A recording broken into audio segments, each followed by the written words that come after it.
तुरुंगवाडा. लेखिका लक्ष्मी कमल गेडाम. अभिवाचन जयश्री पुराणिक. तुरुंगवाडा.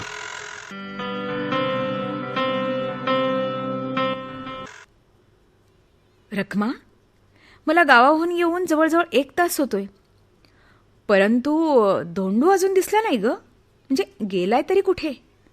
तिनं अचंब्यानंच विचारलं. कुठे म्हणजे? त्याच्या घरी गेला कायमचा.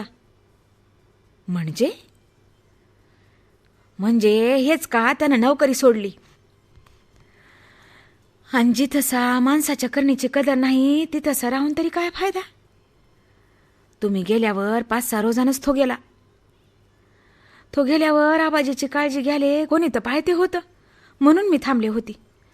आता तुम्ही आल्या, आता मी आपण जाणार. रखमाचं हे निर्धारपूर्वक बोलणं ऐकून पुष्पा अचंबित झाली आणि विस्फारलेल्या नजरेनं रखमाकडे पाहत तिला म्हणाली, अगं असं काय झालं? धोंडू गेला. अगं असं झालं तरी काय?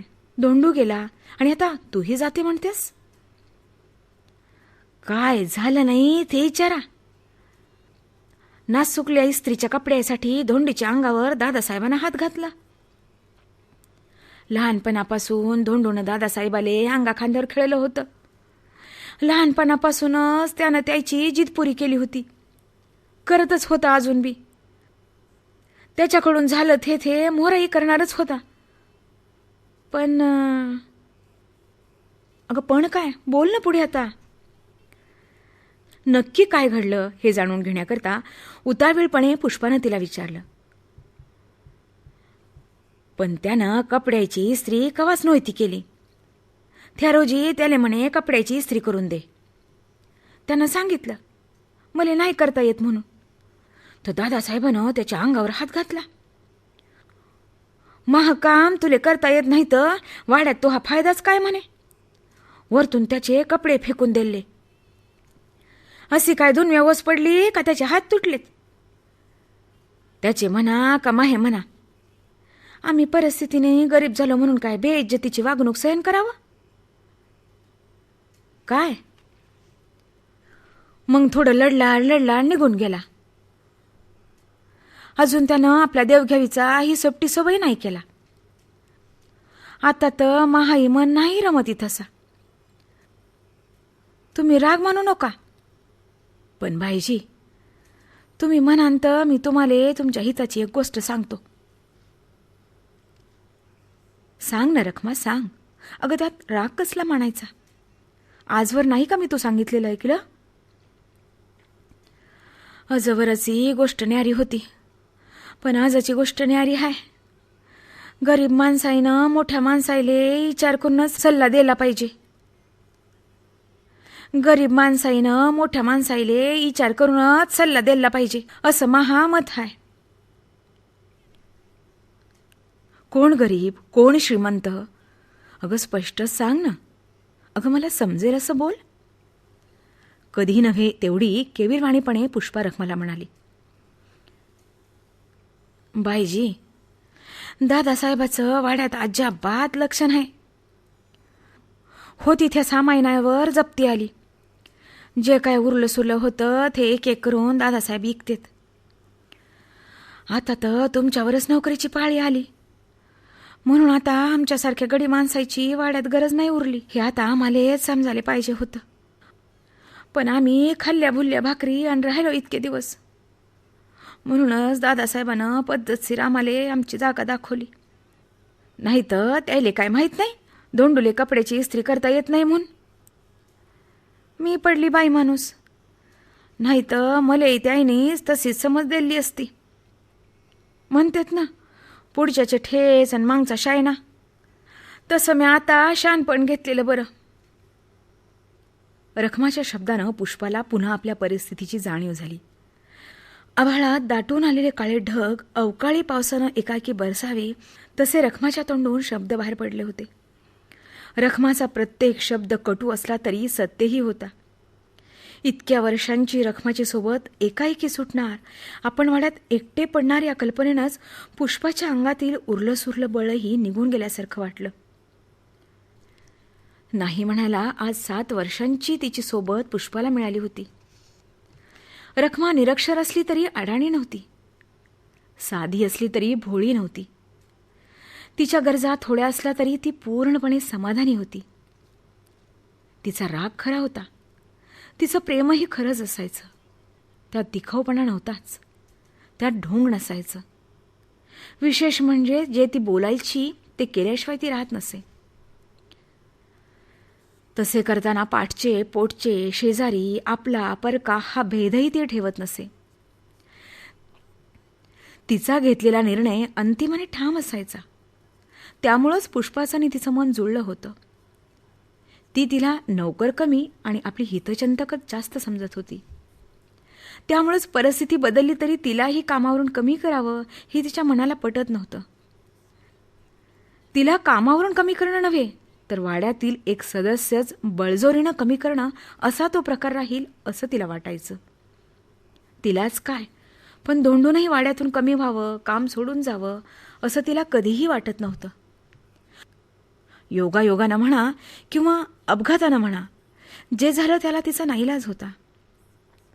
पुष्पाच्या मनात हे सर्व विचार सुरूच होते तर रखमा पुन्हा म्हणाली, बाईजी, तुमचं मन मी जाणतो, पण तुम्ही वाईट वाटून घ्यावं अशी परिस्थिती आता राहिली नाही. आणि वाड्यातलं काम सोडून गेली म्हणून कवा वाड्यात येणार नाही असं थोडंच आहे. अंदामंदातनं येईन तुमच्या भेटीला, लेकराईच्या भेटीला येईल, आबाजीच्या भेटीला, आणि दादासाहेबाईच्याही.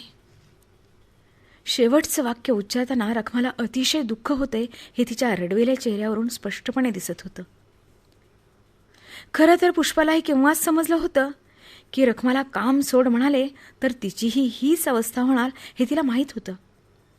आणि म्हणूनच तिची हिंमत होत नव्हती आणि असं बोलून दुखावण्याची तिची इच्छाही नव्हती.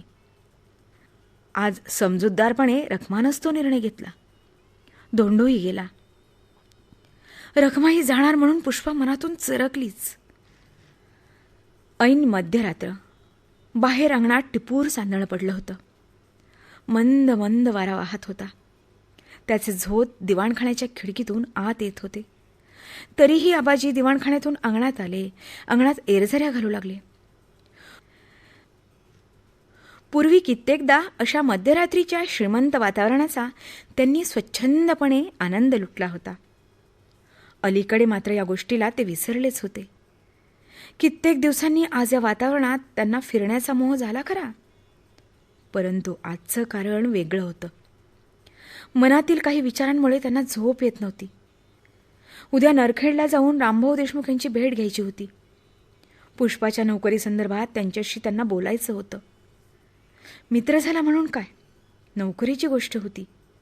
काही गोष्टी रितसरच बऱ्या असतात आणि त्या तशाच असाव्यात याबद्दल रामभाऊ देशमुखांचा आग्रह असतो हे आबाजींनाही माहीत होतं. पुष्पा फक्त ग्रॅज्युएट, BEd किंवा DEd असं कुठलंही ट्रेनिंग तिला नव्हतं आणि यापूर्वी कुठल्या शाळेत शिकवण्याचा अनुभवही पदरी नव्हता. नियुक्ती करताना हीच अडचण येईल की काय असं आबाजींना वाटत होतं. लग्न जुळवताना विनायकरावांशी झालेला संवाद त्यांना आठवला. म्हणूनच त्यांना अडचणीत सापडल्यासारखं झालं होतं. नरखेडला गेल्यानंतर रामभाऊंशी बोलताना सुरुवात कशी करावी हेच त्यांना समजत नव्हतं. तरीही त्यांना भेटण्याचा त्यांचा निर्णय ठाम होता.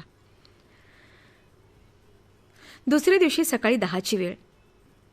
रामभाऊ देशमुख ऑफिसला जायच्याच तयारीत होते. तेवढ्यात आबाजी तिथं पोहोचले. हा आबाजी, असं अचानक येणं गेलं? आधी फोन तरी करायचा होता. 5 मिनिटं जरी तुला उशीर झाला असता तर. आश्चर्य, आनंद, उत्साहाचं मिश्रण राजाभाऊ देशमुख यांच्या चेहऱ्यावर उमटलं होतं. त्या भरातच त्यांना आलिंगन देत ते आबाजीला म्हणाले आणि आबाजीनंही लगेच त्यांना उत्तर दिलं. तर मी ऑफिसमध्ये आलो असतो भेटायला तुला. हो. अरे हो, तू तर आला असता असंच, परंतु मी ऑफिसमध्ये असतो तर भेटला असतास ना मला. अरे मी बाहेरगावी निघालो होतो. सध्या म्हणशील ना तर दे मार कामाचा रगाडा सुरू आहे बघ. काम जास्त वेळ कमी अशी माझी आता स्थिती झाली आहे. हसत हसतच रामभाऊ देशमुख म्हणाले, हो ते तर मला माहीतच आहे.